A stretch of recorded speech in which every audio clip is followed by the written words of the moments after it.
안녕하세요. 하나님의 말씀을 배달합니다. 요교교회 박연성 목사입니다.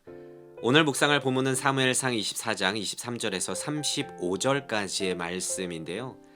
제가 32절에서 35절까지의 말씀을 봉독하고 함께 묵상하도록 하겠습니다.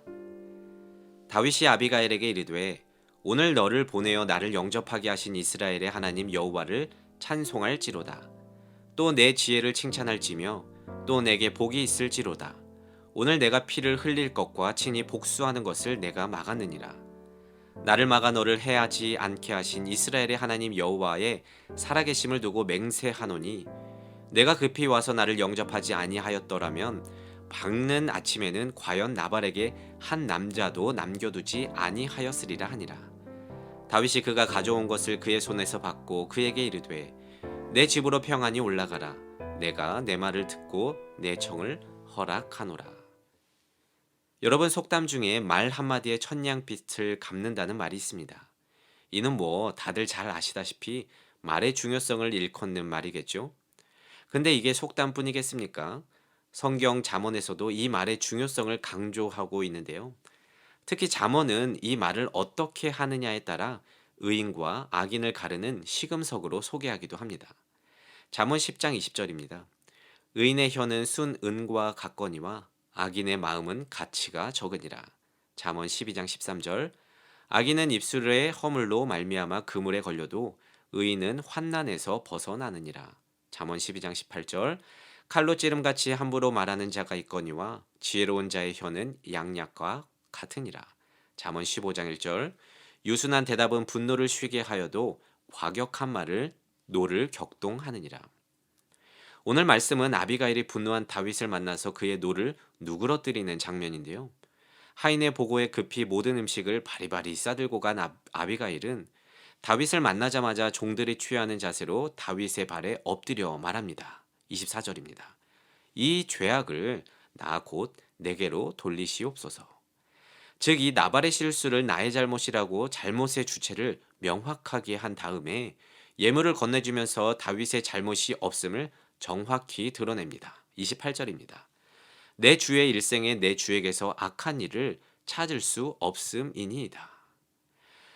여러분, 종종 우리는 사과를 하는 그때에도 100% 자신의 잘못을 인정하기 싫은 나머지 상대에게도 일말의 잘못이 있음을 얘기하면서 자신의 잘못을 경감시키기에 바쁩니다. 근데 상대의 감정을 헤아리지 않는 이상 화해는요, 온전히 이루어질 수 없습니다. 왜냐하면 용서의 주도권은 일명 피해자에게 있기 때문입니다. 오늘 아비가일은 철저히 자신을 가해자로 그리고 다윗을 피해자로 상정하고 그 어떤 변명 없이 말 하나하나 신경 쓰면서 상대의 마음을 누그러뜨리기 위해 최선을 다하고 있습니다. 하지만 그 모습은 나발 일가족의 생명을 구하는 동시에 다윗의 생명도 구하는 일이었는데요. 다윗도 감정적으로 움직인 나머지 죄 없는 생명들까지도 무참히 죽일 수 있었기 때문입니다. 그래서 다윗은 아비가일의 지혜로운 행동을 보면서 이렇게 말을 하죠. 33절입니다. 내 지혜를 칭찬할지며 내게 복이 있을지로다. 오늘 내가 피를 흘릴 것과 친히 복수하는 것을 내가 막았느니라. 말을 어떻게 하느냐에 따라 생명이 왔다 갔다 했음을 볼 수 있습니다. 이전 유기성 목사님께서 신학생 때 토론 수업을 한 적이 있었는데 정해진 A와 B의 입장이 서서 그 신학을 주장하고 상대를 설득하는 수업이었다고 합니다. 그런데 마침 유 목사님이 맡게 된 입장이 신학적으로 조금 더 타당하고 잘 아는 분야였기에 이 토론 수업은 무조건 이겼다고 생각하면서 논리적으로 엄청 잘 설명했다고 합니다.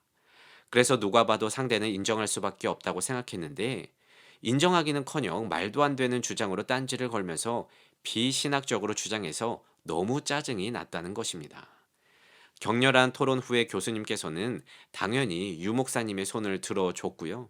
유 목사님은 그렇게 의기양양하게 상대 전도사의 참담한 모습을 보기 위해서 쳐다봤는데 그런데 이게 웬일입니까? 참담하기는커녕 웃으면서 다가와서 누가 봐도 네 말이 맞다며 인정해 줬다는 거예요. 그래서 좀 황당해서 유 목사님이 물었다고 합니다. 그럼 왜 토론 시간에 그렇게 바로 승복하지 않고 시간을 질질 끌면서 말도 안 되는 주장을 폈습니까? 왜 그렇게 때를 썼냐고 하니까 상대 전도사가 하는 말, 네가 싸가지 없게 말해서 그냥 질질 끌었다고 하면서 웃더랍니다. 그때 유 목사님이 생각하기를 아, 말이란 참 중요하구나. 맞는 말이라도 말을 잘못하면 될 것도 안 되겠구나 생각했다는 거예요. 근데 이게 단지 인간 관계 속에서 말 잘해야지 그런 수준이 아닙니다. 여러분 말 잘하는 것도요, 신앙입니다. 왜냐하면 말 하나로 진리가 비진리가 될 수 있고요. 말 하나로 공동체가 하나가 되기도 하고 파괴가 될 수 있으며 누군가를 사망에서 생명으로, 생명에서 사망으로 인도할 수 있기 때문입니다. 오늘 사건만 해도 그렇습니다. 잠시 서두에서 잠언 구절을 말씀드렸잖아요. 잠언 15장 1절 유순한 대답은 분노를 쉬게 하여도 과격한 말은 노를 격동하느니라. 결국 아비가일의 선한 화법은 결국 다윗의 노를 누그러뜨려 나발의 모든 집을 살렸고 심지어 분노한 다윗도 더 큰 범죄를 일으키지 않도록 막지 않았겠습니까? 아비가일이 조금이라도 말을 잘못했더라면 자신의 의를 드러내면서 논쟁거리를 만들었더라면 어떤 일이 일어났을지 그 누구도 장담하지 못합니다. 종종 우리는요, 믿음은 좋아 보이는데 말은 기분을 상하게 하는 사람을 보게 됩니다. 믿음은 좋으니까 설령 말투가 좀 거슬려도 그건 개성이라고 생각하십니까? 여러분 아닙니다. 믿음과 말투는 정비례합니다. 말 하나가 생명과 연결되어 있거늘 잘 믿는데 말을 기분 상하게 한다고요? 그건 아마도요, 자기의 신앙을 다시 한번 깊게 돌아볼 필요가 있을 것입니다.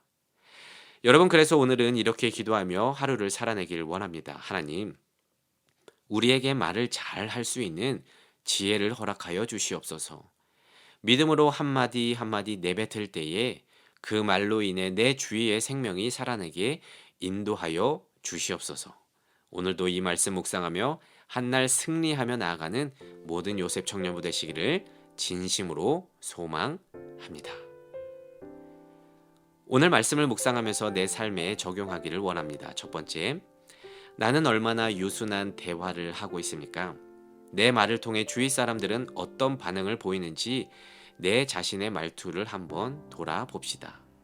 두 번째, 생명을 살리는 말, 대화를 하기 위해 내가 갖춰야 할 삶의 태도는 무엇이 있는지, 믿음 가운데 보완해야 할 나의 말투에는 무엇이 있는지 생각해 봅시다.